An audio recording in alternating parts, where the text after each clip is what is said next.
I've never met the man before, but he seemed very keen to come back and tell us another story. I have no idea what it is, but I'm sure it'll be embarrassing for me or a few other people in the room. I hope so. Many years ago, back in about 1998, I was in the Netherlands doing some work for a BBC publication, and I had to meet this sports journalist called Marcel van Hoof. And after we'd finished doing the work for the article I was writing, Marcel, we got to talking about music, and Marcel found out that I was a big fan of John Peel. And he said to me, and he knew I was from Birmingham, and he said, "Have you ever heard of a band called the Noseflutes?" And I said, "Yes, I've seen them several times and are members of the band."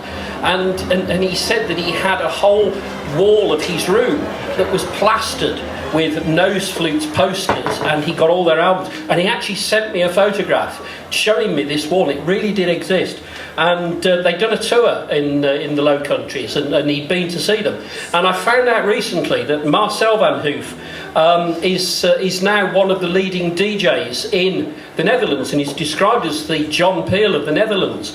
And I believe he does play Noseflute stuff in some of his live sets and occasionally on his programme. So they're famous.